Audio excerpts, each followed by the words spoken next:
Buenas tardes. Vamos a continuar con la serie de sesiones que tenemos en esta conferencia internacional. Esta vez le damos continuidad a un tema de enorme relevancia, de enorme actualidad, ¿verdad? Igual que en los otros temas, obviamente, que es el de cambio climático. Y para la presentación de hoy tenemos como invitado a Darrell Jenneret. Le voy a dar una breve referencia de él.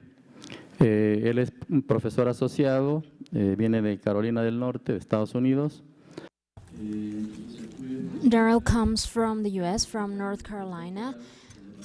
He works at the Department of Evolutive Biology by the University of California.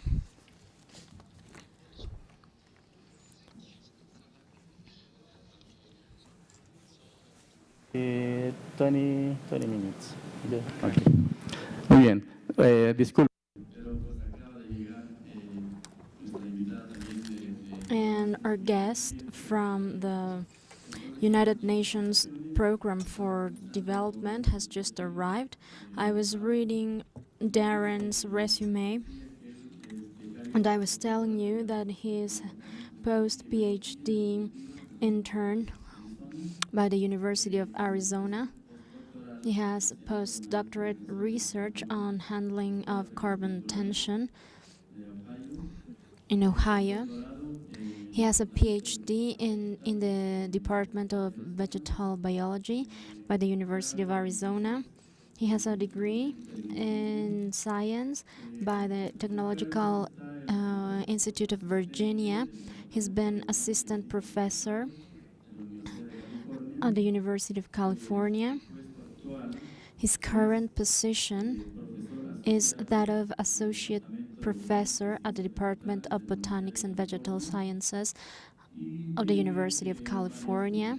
He has different publications. I will list a few of them. Darrell has been the co-author on coexistence services and risk moderation, green spaces and social inequality. He has also published some other studies on urban ecosystem ecology, on landscape ecology, and he has participated in geographic events, workshop on dryland ecology by the Xinjiang Institute from China, second international conference of young scientists for global climate change, analysis, research and training. This happened in China in 2006. Also climate applications for the monsoon region. This was a binational workshop in Guaymas, Sonora, Mexico. So without further ado, I pass him the floor.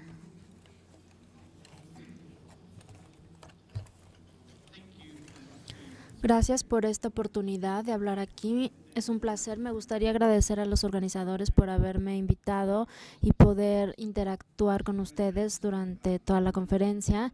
Voy a hablar de la vulnerabilidad del calor urbano y cómo responde esto al cambio climático. Voy a enfocar en esto mi plática.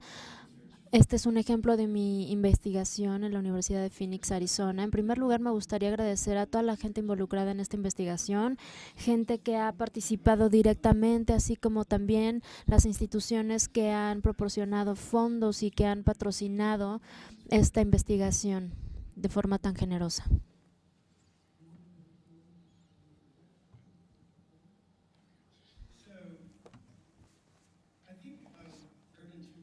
Creo que la vulnerabilidad de la temperatura urbana es un fenómeno que está aumentando en todo el mundo. Me parece que está relacionado con tres procesos que interactúan entre sí. Por un lado está el fenómeno global del calentamiento global, que esto está sucediendo en todos lados, aunado al fenómeno del calentamiento urbano, es decir, hay ciudades que están produciendo una mayor cantidad de temperatura. Esto está interactuando también con el fenómeno a nivel global y junto con eso tenemos poblaciones urbanas que cada vez aumentan más. En la década pasada, la población global se ha estado urbanizando. Más de un 50% de los humanos viven en ciudades. Si comparamos esto con el patrón histórico, en donde antes la gente vivía más en ambientes rurales, así que entre más calentamiento global hay, la gente está migrando más hacia las ciudades, la gente de las áreas rurales se están moviendo a las ciudades y esto está aumentando la vulnerabilidad de la temperatura urbana. Las consecuencias de este incremento en la temperatura urbana son muy significativas. En nuestra investigación pensamos que los procesos de ecosistema están directamente afectados por el calentamiento.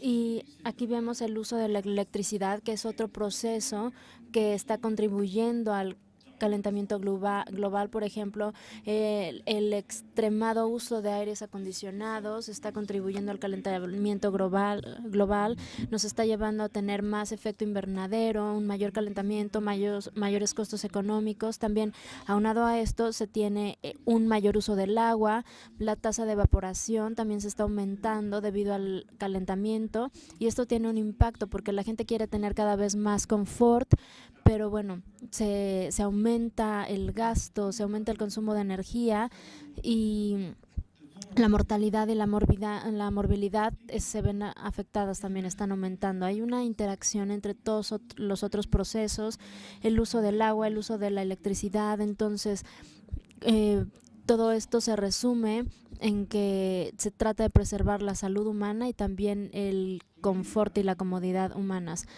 Hablemos ahora de la vulnerabilidad del calor y las consecuencias que esto trae a la salud. Se ha estado tratando de definir qué es vulnerabilidad. Tenemos aquí un riesgo que es el calor que aumenta cada vez más, entonces se aumenta el riesgo de exposición. La gente tiene el potencial de en realidad experimentar estas temperaturas que están aumentando. También hay una capacidad de mitigar el calor directamente, entonces esto es a través del uso de aire acondicionado o de algunas otras interacciones que evitan que este riesgo le afecte a la gente.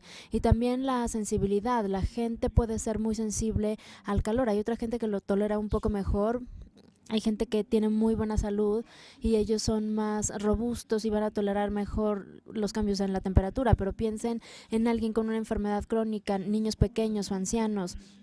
La vulnerabilidad es a esa interacción, al riesgo de exposición y el potencial también de manejar esa exposición y la sensibilidad de estar expuestos a dicho aumento en la temperatura. El impacto negativo de este calor, bueno, necesitamos que estos tres factores ocurran de manera simultánea por estar hablando de vulnerabilidad. Necesitamos entender cómo estos tres componentes de la vulnerabilidad del calor están cambiando en respuesta al cambio climático.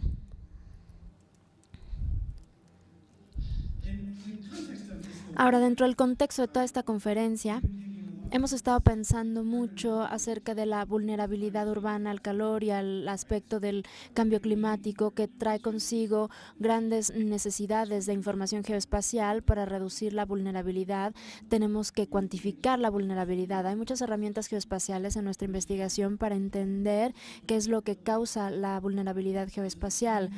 Algunas cosas que yo creo que son necesarias dentro del mundo geoespacial para manejar mejor la vulnerabilidad urbana, en primer lugar, es medir los patrones de clima urbano. Pongámonos en contexto. Tenemos una gran variedad de sensores y distribuidos en ciudades y en todo el mundo que están integrados con imágenes por satélite, imágenes producidas por muchos medios, y esto nos muestra un patrón. Entonces es muy bueno manejar los patrones y saber en dónde se ubica esto. También las bases de datos, el mapear la vulnerabilidad es un requisito geoespacial muy importante. Cómo combinar este riesgo, esta información de riesgo asociada con mediciones de patrones de clima urbano y también las variables ambientales que se acumulan en la integración de datos sociales y urbanos también. Hay que incorporar la información social al mismo tiempo porque es una necesidad geoespacial. Ahora, otro aspecto de los requisitos geoespaciales es el escalamiento. Hemos visto muchas veces que la vulnerabilidad al calor humano es algo que podemos entender a partir de lo que sucede en una casa particular y cómo esto afecta a la escala global. Si relacionamos esta variabilidad y lo pasamos de lo particular, como es una casa, a lo general, que es todo el mundo, vemos aquí un reto geoespacial. ¿Cómo vamos a determinar las distintas escalas y cómo vamos a tener herramientas que nos permitan hacerlo dentro de este marco de investigación? Ahora, hay que proyectar la vulnerabilidad futura. Para hacer esto es necesario que se apliquen los 3 puntos anteriores. Necesitamos hacer modelos de pronóstico e integrar dichos modelos para que sean dinámicos y tener una visión dinámica de cómo es la vulnerabilidad, tratar de pronosticar el futuro y cuáles van a ser los patrones sociales dentro de una ciudad y en todo el mundo. Y finalmente, las aplicaciones directas, la adaptación del aumento del calor en las ciudades.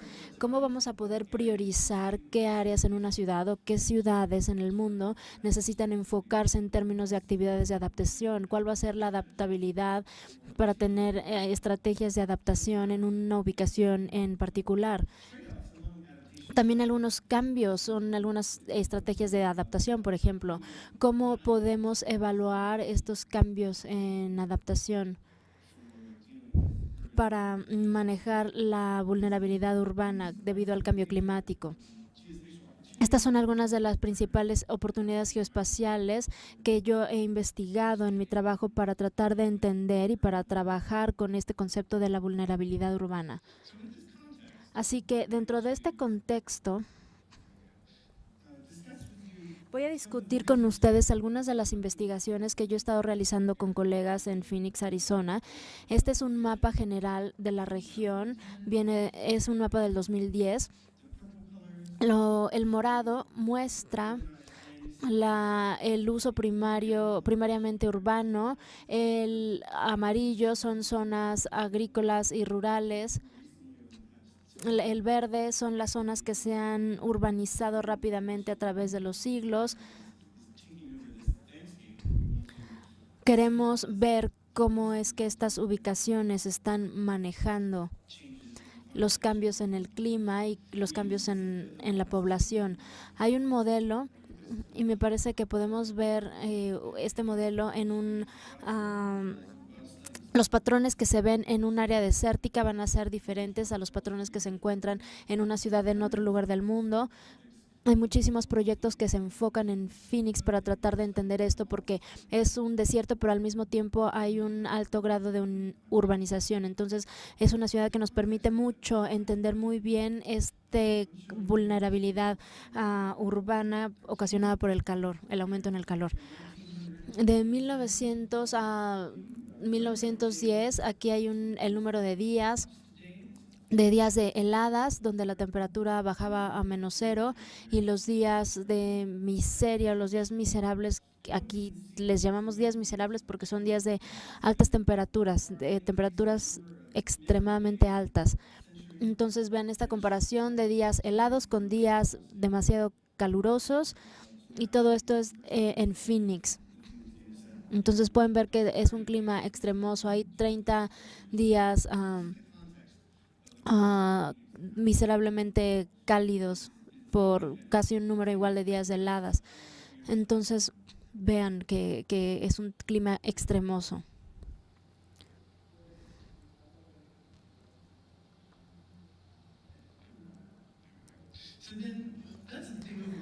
Y entonces, bueno, este es el panorama general. Este es un trabajo del año 2000 en donde estábamos tratando de ver el calor urbano, cómo es que iba a afectar, y lo describimos como delta T, la diferencia en temperatura del ambiente urbano menos la temperatura externa del ambiente urbano. Entonces, ¿qué tan caliente es la ciudad en comparación con las áreas circundantes? Me gustaría mostrar esta diapositiva por dos razones. Una es que hay 4 estaciones neutrales en la ciudad que han visto un aumento del calor urbano. Esto se ha visto en el siglo pasado. Entonces, sin importar dónde veamos en la región metropolitana, se puede ver este concepto de vulnerabilidad al calor. Ahora, existe mucha variación espacial en esta zona. Hay 4 ubicaciones diferentes que se están mostrando. Hay distintas cantidades de calentamiento dependiendo de cada ubicación. Y hemos tratado de entender qué es lo que está causando esta variación en el calor urbano y cuáles son las consecuencias dentro de la ciudad. Otra forma de ver esto viene de este trabajo de modelamiento. Se hace un modelo de pronóstico de investigación de temperatura. Lo que esta diapositiva nos muestra, por ejemplo, en la esquina superior izquierda, es el mapa del uso de la Tierra de 1973, la temperatura modelo de esta región. Y si avanzamos, vamos a ver que la línea limítrofe de Phoenix es la línea negra, y cada modelo muestra qué es lo que está pasando con el área de Phoenix. Vean la última imagen, la de abajo. Aquí hay un crecimiento explosivo de la zona demográfica en Phoenix. Hay una gran variación de la temperatura. Este es el tipo de integración que estamos tratando de realizar. Estamos tratando de mejorar las oportunidades en estas zonas. Cuando estamos haciendo esta investigación, tenemos 3 preguntas dominantes. Si la gente en ciertos vecindarios son más vulnerables a los efectos, a las temperaturas extremas en términos de salud, y cuáles van a ser las consecuencias asociadas con esto, cuál es el papel de la vegetación y de otras cubiertas territoriales al regular la vulnerabilidad al calor en un asentamiento de población. Si estamos hablando de herramientas de adaptación, bueno, estamos hablando de los árboles que hay alrededor y cuáles serían las consecuencias de utilizar vegetación para mitigar el efecto. Cómo los ambientes construidos en asentamientos humanos pueden reconfigurarse para reducir los impactos negativos en la salud del cambio climático en las ciudades. Cómo se puede reducir el impacto a la salud y las consecuencias ambientales del calor alto, cómo reducir este impacto del calentamiento global. Y siguiendo esta línea de investigación, bueno, hemos estado investigando la década pasada. Así que bueno, estos son nuestros mapas iniciales. Este es un mapa de Phoenix y esta es las imágenes de vegetación. Esto se agrega a nuestro censo de rastreo social. Al aumentar la cantidad de vegetación, bueno, vemos del rojo el paso de rojo a azul. En el centro de la ciudad hay poca vegetación y esto está rodeado por vegetación adicional, más vegetación fuera de esta área nuclear con poca vegetación. Si vemos los patrones de temperatura, bueno, vemos lo opuesto. Tenemos el centro de la ciudad, donde hay temperaturas superficiales más altas. Estas son imágenes por satélite y estas áreas están rodeadas por áreas de temperatura más baja. Lo que esto muestra es que estadísticamente hay una gran correlación entre la vegetación y la temperatura superficial. Donde hay vegetación va a haber una temperatura más fresca. Esto se entiende muy bien en la ecología de ecosistema y también en la ciencia de superficie del terreno. Si ponemos esta información en el ambiente urbano, podemos entenderla mejor. También vamos a ver ahora los patrones de ingreso. Con este mapa de ingreso, bueno, y también el aumento va del color azul al color rojo. Donde hay poca vegetación y altas temperaturas, también vemos las casas más pobres, y esto está rodeado de un anillo donde hay gente de mayor poder adquisitivo. Entonces también aquí hay una correlación entre estas tres variables: la vegetación, la temperatura y el ingreso.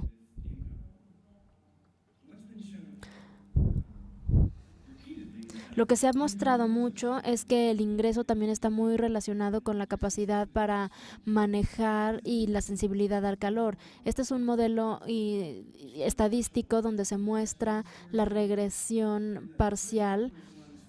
Vemos que lo que domina este análisis es la relación entre el ingreso medio y la vegetación, y hay una correlación parcial de 0.53, y luego la temperatura media y la vegetación media son menos 0.78.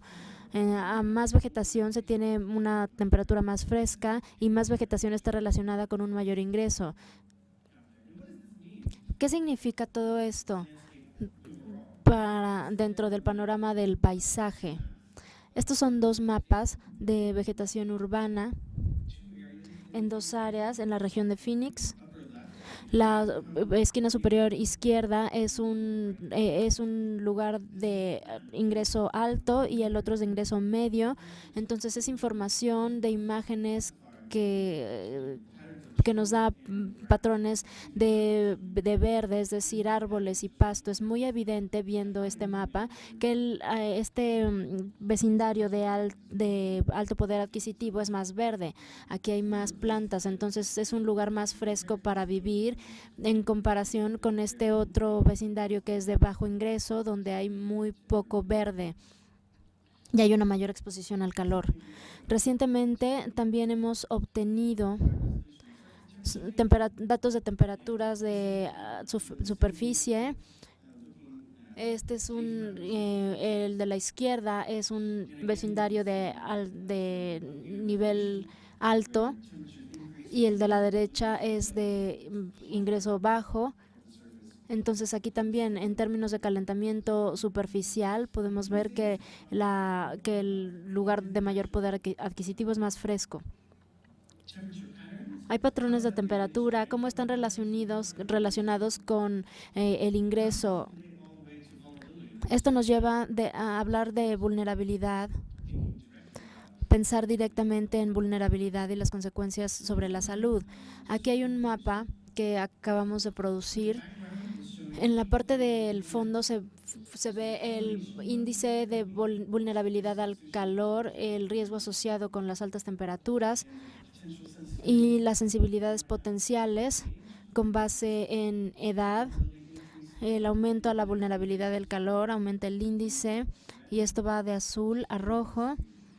Y podemos ver en el cuarto central, otra vez Phoenix, aquí hay una alta vulnerabilidad por esta gran confluencia de alto riesgo y de alta sensibilidad. Y aquí existe el número en la parte superior de eventos de mortalidad dentro de cada uno de estos bloques censuados.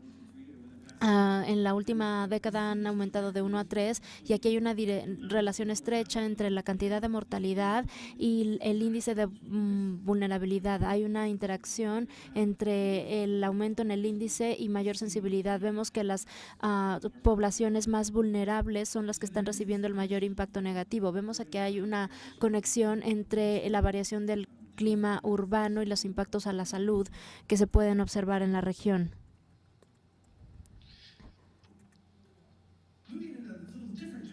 Y siguiendo en una dirección un poco diferente, aparece aquí esta vegetación que está desempeñando un papel importante en el riesgo y que también está relacionado con el ingreso. Se estimó la cantidad de evaporación urbana en la superficie.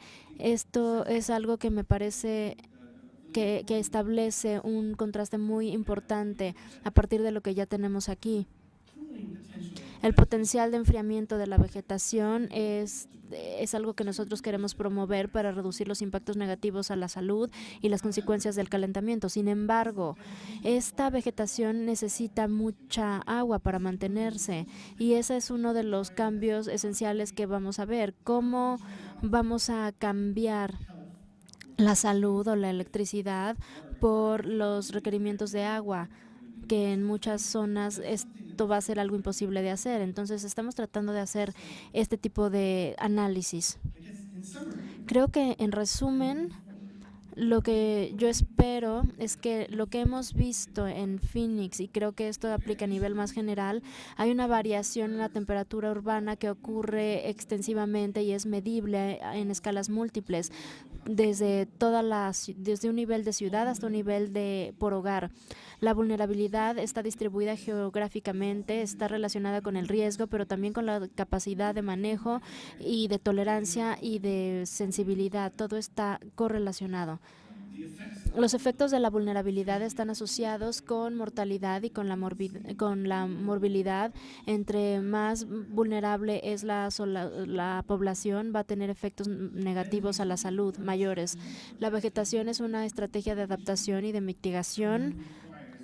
Se requiere de un uso extensivo del agua, entonces esto es algo que tiene que manejarse bien o por lo menos empezar a entenderse.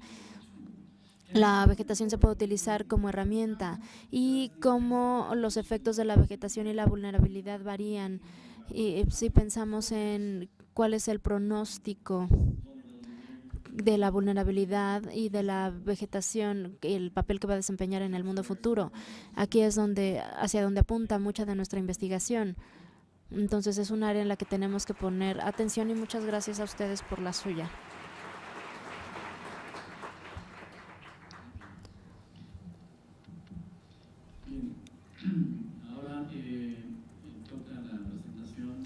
So next is Dolores Barrientos' presentation. She comes from the program of the United Nations for Environment. She's representative in Mexico for this United Nations program as of May 2011. She's been advocating for the climate change agenda within this program of PNUMA. She's dealing with disaster, conflicts, handling of ecosystems, environmental management, hazardous substances, and resource efficiency. Ever since the very beginning, she has advocated for the PNUMA agenda in her country. She's advocating for the initiative of green economy, and she's working on an execution study for that in Mexico. Before, she was regional specialist on climate change and sustainable energies for the Inter-American Development Bank. She was the leader of the financing structure to change policies regarding climate change. As an independent consultant, she has been a consultant for many companies in Mexico, the US, and Europe.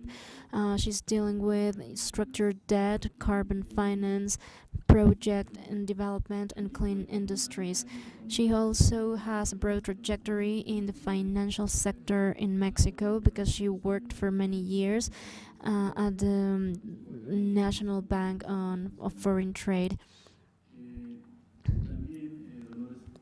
Dolores Barrientos also has a BA in economics at Tecnológico de Monterrey. She was granted with the cum laude.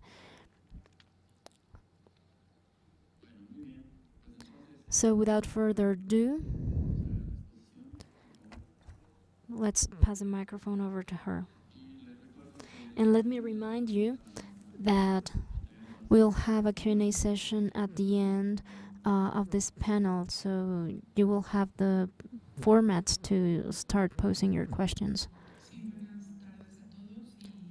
Good afternoon, everybody. Thank you very much, INEGI, for your kind invitation.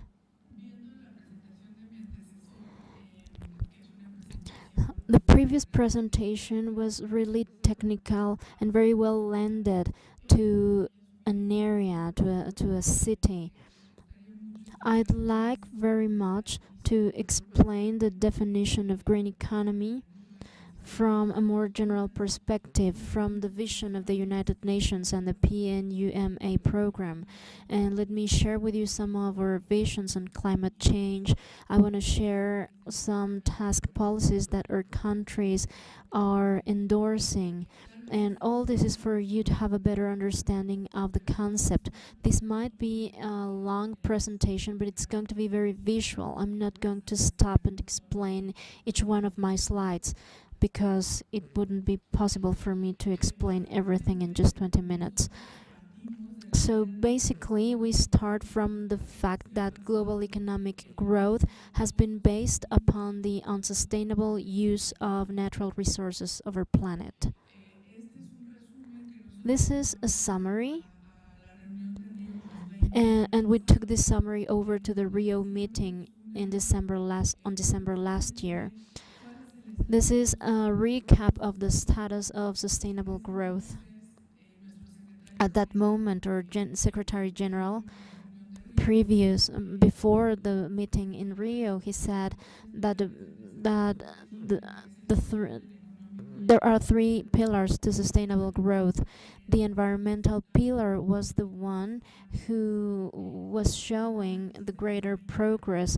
If we were to analyze the progress of the two conferences in Rio from 2022 to 2013. So this is the summary of the strong degradation that the planet is undergoing after 20 years that the Convention of Rio was signed. And this is the recap. The planet continues growing over the past 25 years. The global economic growth multiplied by 4. So we were having enough well-being for the life of mankind, but in detriment of ecosystems. We say that 60% of the most important ecosystems in the world are already depleted. And we have stats that show that 80% of fisheries are overexploited. 50% of wetlands in the world have been lost. 35% of mangroves and 40% of forest have been lost over the past 100 years. And something that for me is very important to stress out is that over the past 20 years, we are becoming more voracious in terms of the depletion of natural capital. So we're becoming more efficient. We're being more efficient in terms of depleting the natural resources of our planet. And that green capital is the capital that future generations might need to continue living here. The PNUMA in 2008 estimated what was the climate cost vis-a-vis the global GDP, and the stats showed that it was 11% of the global GDP. If we continue with this pattern, with this exaggerated patterns of consumption and unsustainable production, then the projection for the year 2050 is that such environmental drawbacks would represent around 62% of the GDP. So I guess that such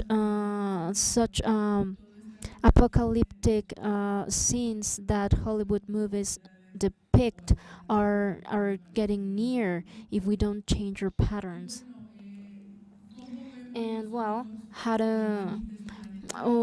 talking about planetary limits, what's our perception of them? Some scientists have measured such planetary limits using different variables.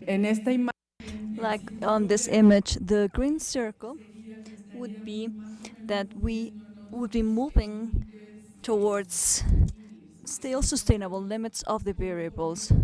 And the more the variables surpass the green limit, then that means that we are reaching what we should call it's the planetary limits. For instance, you can see how the biodiversity variable has been completely surpassed.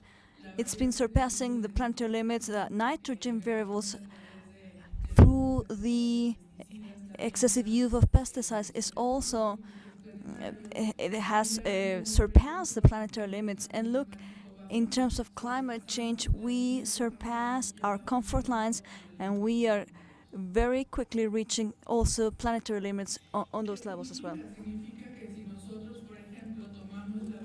That means that if we take the variable of climate change into consideration, then perhaps we might realize, especially due to the recent events that we have lived in Mexico, we might realize that the costs we're paying to adapt and the natural disasters we're suffering, they are affecting the poor countries mostly. And if it reaches the rich countries, it is affecting the poor populations of the rich countries. So see how the economic losses because of natural disasters are being displayed on the chart. If you look at the bars, in monetary terms, for the rich countries, the losses are large, yes, because they include the cost of the infrastructure that they already developed. But if you look at it from the GDP percentage perspective, then you might realize that the percentage of the GDP, according to the cost paid because of natural disasters by the countries, the poorer the countries, then the more severe the natural disaster. That would be 12% of the GDP, while for a rich country, they only pay a 4% of the GDP to recover, to restore after a large natural disaster. So here we see how unfair climate change is being. The poor nations are affected more severely, and if it affects rich countries, it is affecting the poorest of the poor. This is a table where I am explaining that ever since the framework agreement on climate change was signed within the UN, what we observed is that the increased rates of carbon emissions have doubled. The concentration last August reached 395 ppms, and you look at the trend. The slope is becoming more and more pronounced.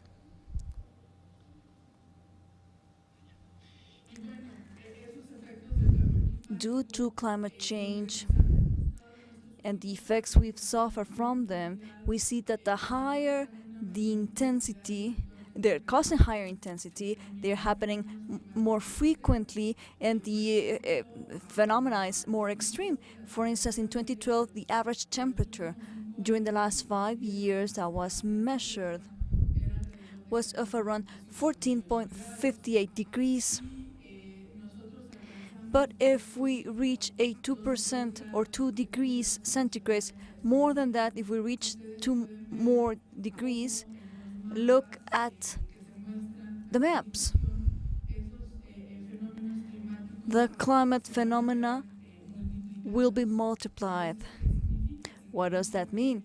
It means that what we're currently seeing is just the tip of the iceberg of what's coming. That's what the scientists are forecasting. Look at the colors, the blue lines, the yellow lines. Those are the extreme climate events that are happening worldwide. Something else that is also happening because of climate change in the planet is that, according to the IPCC scientists, at the end of the day, the effect of climate change, the global effect of climate change in terms of water or hydro security will be negative. The map shows what they have defined as the physical scarcity and the economic scarcity. The difference is the following. Economic scarcity of water can be presented in countries where there's water present, but the countries are poor. They don't have the financial resources to extract it and treat it. And in the case of physical scarcity, it means that even though the countries do have the economic resources to exploit and treat the water, there won't be any water there. So look at the map, look at Africa, see how Africa, the purple spot you see there, that means that's the area of Africa where there will be water, but huge amounts of investments will be necessary to get it. Scientists are also telling us that in America, especially in Latin America, we will be a fortunate region because we'll be one of the few regions that won't have this hydric stress because of climate change. The only exception is in the central and northern part of Mexico. So we see that almost more than half of Mexico and the south of the US is already having physical scarcity problems, and the beige color means that the water has been depleted. There is a non-existence of water there. That is of paramount importance for our decision makers, not only by the federal government but also by the local governments. Action need to be taken, because if this forecast is correct, in a few decades, we as a country, we as Mexico, will see enormous migrations southward, where the ecosystems are available, but sooner or later, many social and political problems will come after that. This is the evolution of forestry coverage from the source of the land itself. If you look at the higher part of the map, you'll see how, well, let's imagine, this is a world map, and let's imagine how there used to be large coverage, but by 2005, the forest coverage was eliminated in Europe, in Asia, in Africa, in greater amounts than in Central America or South America, but that there's also been depletion there. Look at the African Congo. They have a very small region of forest there. And look at the Amazons. There's been a significant decrease. Not as large, perhaps, in this map, but it's been quite significant. And look at Central America and the southeastern part of Mexico. There's also an important reduction. However, we are not the ones who are facing the biggest problems. The biggest problem in terms of forestry during the last 20 years has been happening in South America, especially the Amazons region. Look at how from 1990 to 2012, that was the coverage loss, and the red bar is from 2010 to 2000 to 2010 in Africa. What's happening with fisheries? This is a subject, a variable that is quite concerning for us at UNEP, because as you know, this is an important source of protein for human beings. However, unfortunately, we've seen that there's been an overexploitation of fish production worldwide. Look at the measurements that we have and how they go from the unexploited color to the fully exploited and the overexploited colors and the completely degraded. By the end of the day, if we look at the horizontal variable, which is time, we see that we have very little ability to keep on fishing. We are depleting our stock drastically. And if this continues according to the current trend, and if the countries do nothing to start with a sustainable fishing practice, then the projection is what you see to the right. The projection is by 2050, we will have a global loss, a total global loss of all species. That is something that has to be really reflected upon as countries. We urgently need programs for those fisheries to eliminate perverse or evil subsidies for the ill-working fisheries and find other ways to help fishermen act differently and let the resources be reestablished to respect that for a little while. What we see at the global level is, where's the money? After all of has been said and done, who's keeping the gain? 20% of the world's richest population is getting 82% of all the gains from exploiting the planet.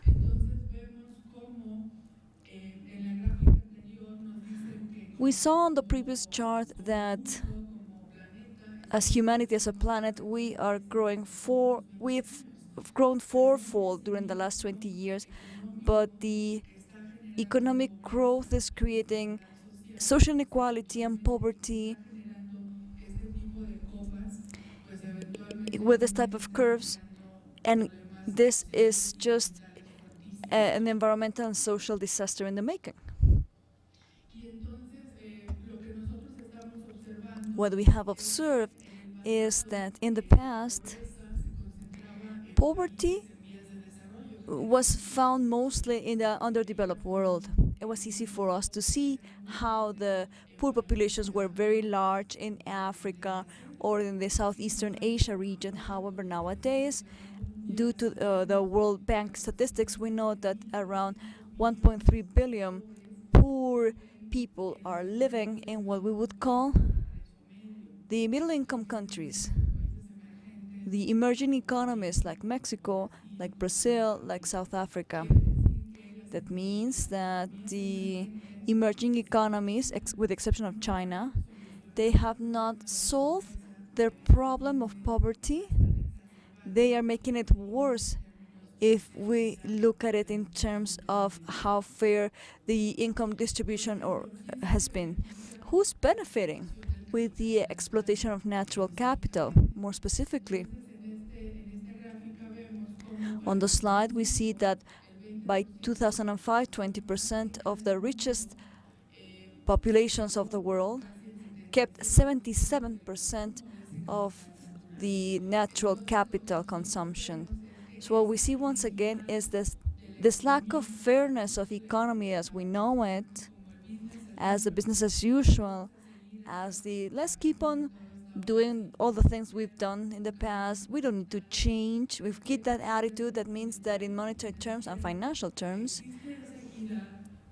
there's certain equity, but is benefited, or rather is reflected on the natural resources, how they use the hegemonies of the rich peaks of the nations. They are the ones who are keeping the natural resources and benefiting from them.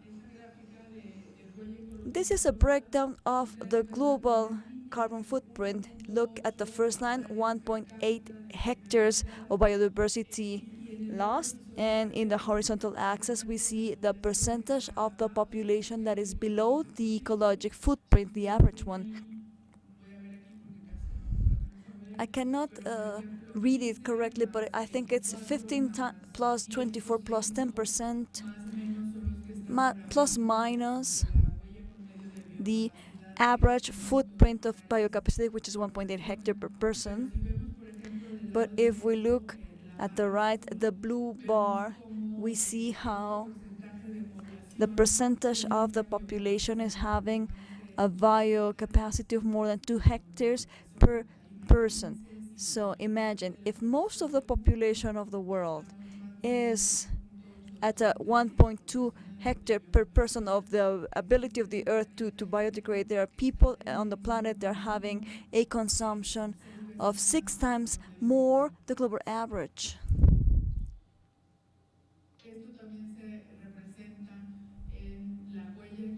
This is also represented in the comparison between footprint and biocapacity. If we look during the 1960s, the planet was still able to provide 8 hectares per person for this biocapacity of the Earth. And back then, the ecological footprint was of 1 plus minus 1.5 hectares per person. But during the last 50 years, the trend has pointed to how in 2005 the two variables met, and as of that moment on, we have superseded the planet's ability to be able to live in a comfortable and safe way. I've been told I only have 5 minutes left. The concept of green economy. After providing this background on the environment, what we advise is that the countries must seek, of course, economic growth, but this economic growth has to be accompanied by investment on natural capital, the fight against poverty and social inequality. If the variables of those parameters are not looked into, then sooner or later we will be living in economic systems that are not sustainable in the long run. We've done an analysis, and what we have learned from green economy is that if we keep on overexploiting the planet with more efficient ways of exploitation, because we are very good at becoming more efficient in our exploitation, and if we neglect investing in fisheries and forests and the natural environment, the natural capital, and where the poorest of the poor live, then we wouldn't be moving towards a green economy.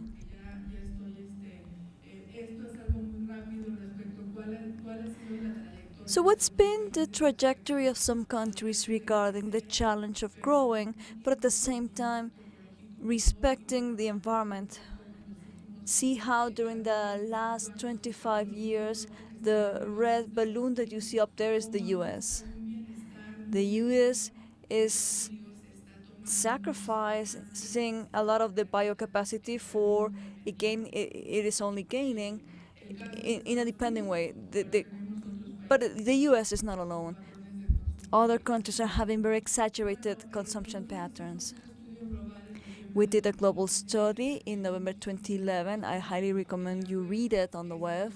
It is the Green Economy Study, and the hypothesis that we followed was that if we invested at least 2% of the worldwide GDP on the green areas, the forest, the fishing, sustainable transportation, clean energy, our hypothesis that we were able to verify with the study was that the global growth would be higher than the one we would have as if we keep with the business as usual.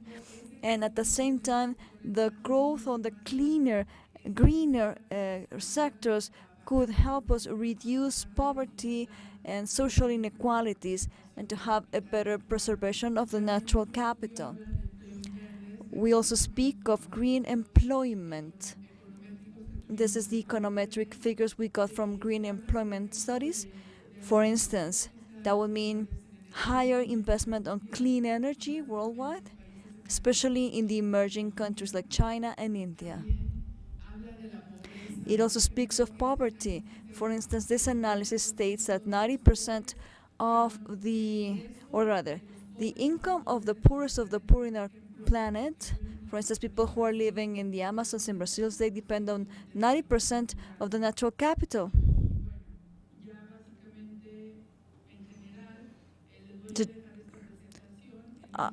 In Mexico, we find a similar situation. Our natural capital is where we have the poorest populations, even though we have a concentration of 80-20, 80% of the population living in cities, 20% living in the countryside, that 20% living out there, they are the poorest population still in Mexico. The Green Economy Study will be presented in the beginning of this year. We will present the synthesis report, and by the beginning of next year, we will present the complete report. We follow the same methodology, we follow the same hypotheses that for the global study we analyzed the main sectors of the economy, and we saw the effects of an econometric system, what were the effects of economic growth, and if some investment was passed from subsidies or dirty or not clean businesses to cleaner areas, what would happen? Well, this is the end of my presentation. I'm just presenting some numbers of how Mexico is doing renewable installed energy capacities. We are quite low in terms of the potential we have. If we were to adopt the green economy, this is the figure of environmental depletion. INEGI has been measuring this quite closely during the last few years, and how Mexican economic growth has been of around 2% yearly, while the environmental cost of that growth has been of 9%. We have an environmental deficit in this country. Here we have the latest results in 2010. It was plus minus 7%. Where are our sources of the environmental depletion? 20% of them are in the extraction of hydrocarbons and 57% in the air pollution due to the great urban concentrations in the country. Poverty, inequality. What is the challenge to have growth with more fairness, with a lesser environmental impact? That is our recommendation. We need to start having public investment and subsidies provided for investment to cleaner businesses. Thank you very much.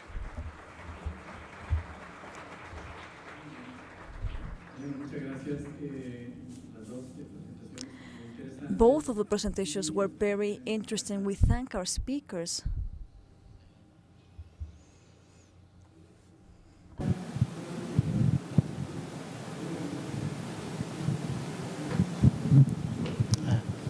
Gracias.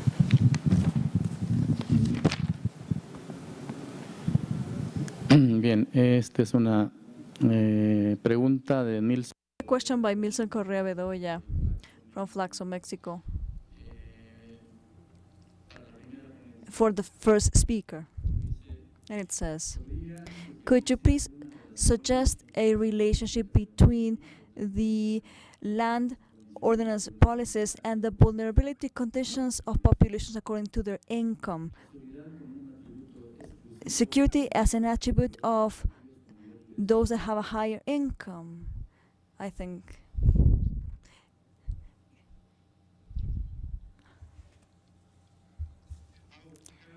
Voy a parafrasear para ver si entendí la pregunta. Creo que me preguntan cuál es la relación entre ingreso y vulnerabilidad al calor expresada en nuestras ciudades. Bueno, nosotros tenemos mucha información que nos muestra que entre más alto el ingreso en los vecindarios, menos riesgo de calor. Son ambientes más frescos, por lo general tienen más capacidad de adaptación, tienen más aire acondicionado disponible, tienen la capacidad de salirse de Phoenix. Y por lo general son menos sensibles al calor. La relación bien establecida entre salud e ingreso, entre más dinero, más salud, bueno, pueden soportar mejor el calor también. Claro que estos tres insumos a la vulnerabilidad, el riesgo, la capacidad de adaptación y la sensibilidad, de estos tres, el ingreso siempre está correlacionado directamente con ellos. Tratar de aliviar esta conexión entre vulnerabilidad al calor y pobreza es algo que nos quita mucho el sueño en Phoenix, Arizona. Esta ciudad ha sido un modelo para las ciudades Airland en todo el mundo. Phoenix finalmente es una ciudad opulenta, y entonces cómo es que las ciudades se están desarrollando, tienen mejores oportunidades de lidiar con la vulnerabilidad. Esta desigualdad que tiene que ver con el ingreso sí está presente en otras ciudades, y estamos tratando de encontrar otras aproximaciones investigativas para utilizar otros tipos de mediciones de tierra o de satélite. Esa es una buena idea para tratar de mitigar y adaptarnos a los cambios climáticos. Thank you. And we have another question by Guillermo Guzman. I guess this is for Dolores. Ever since Earth's been Earth, there's been climate change. Every 5,000 or 6,000 years, there's a climatic event, and we've been keeping the same climate for 12,000 years. Is climate change available or is avoidable? Sorry, or is it unavoidable?